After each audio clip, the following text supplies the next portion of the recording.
Борьба раба со своими желаниями. Суфии называют ее усердием над собой. В Коране говорится о нем как об усердии ради Аллаха, об усердии не на пути Аллаха, а ради Аллаха. Старание на пути Аллаха – это сражение, убивая неверных.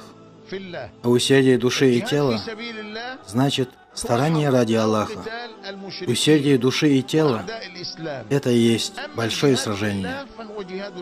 Кто-то может сказать, что при борьбе на пути Аллаха можно умереть, но в усердии над душой и телом ради Аллаха не умирают.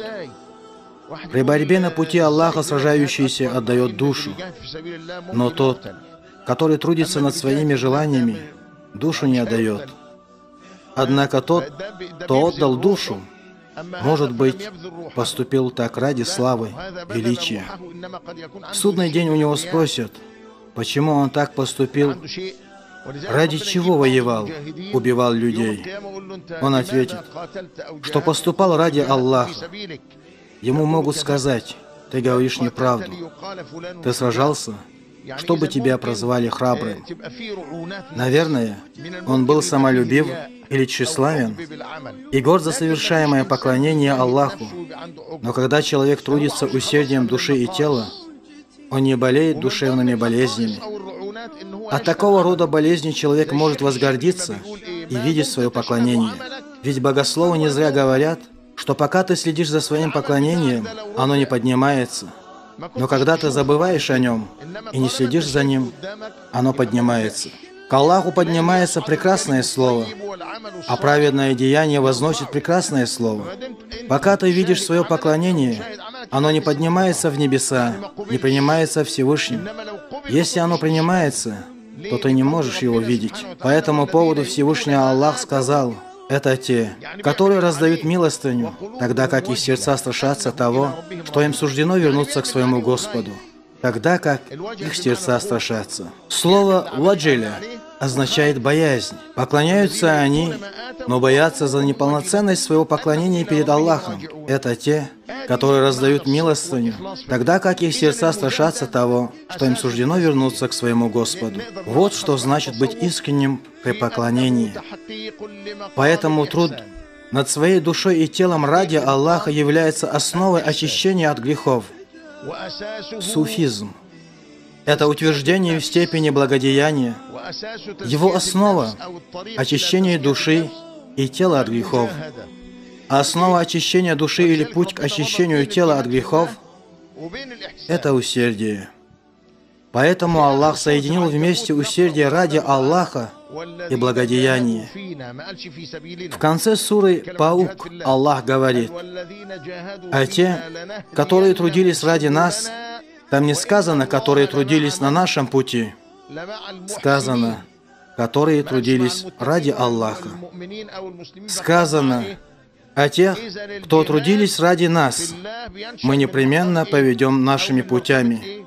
Воистину, Аллах с творящими добро. Он не сказал с богобоязненными, с религиозными, с мусульманами. Усердие ради Аллаха в своей основе начинается со степени благодеяния.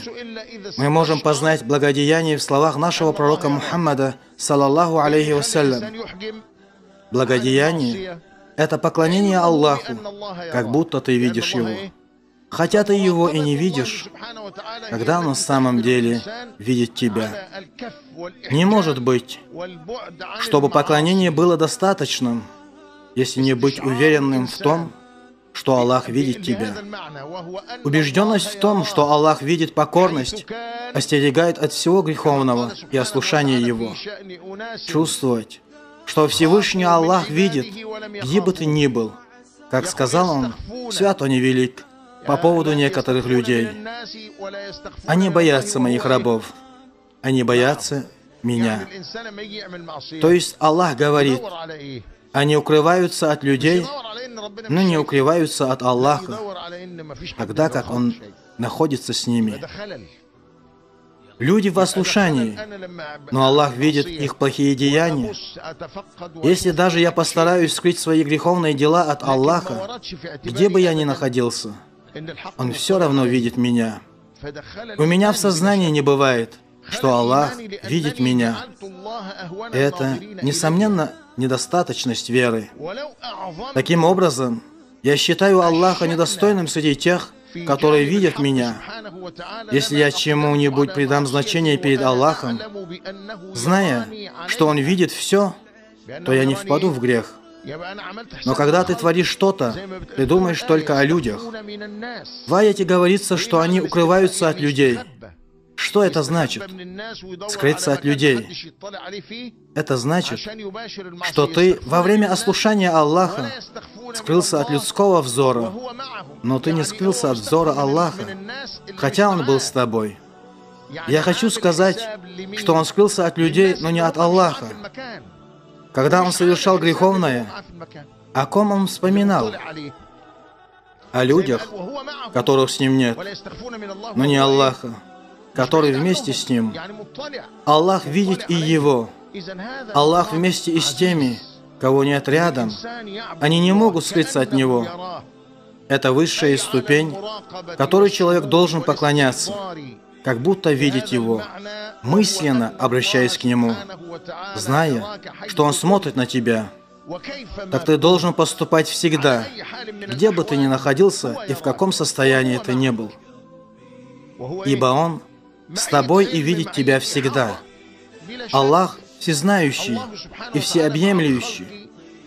Всевышний Аллах вместе с людьми всегда и везде только Ему, в приемлемой форме. Что означает всезнающий? Это значит, что Он всеобъемлем, что Он видит, чем мы занимаемся, и знает, о чем мы думаем. Верующий должен верить в это.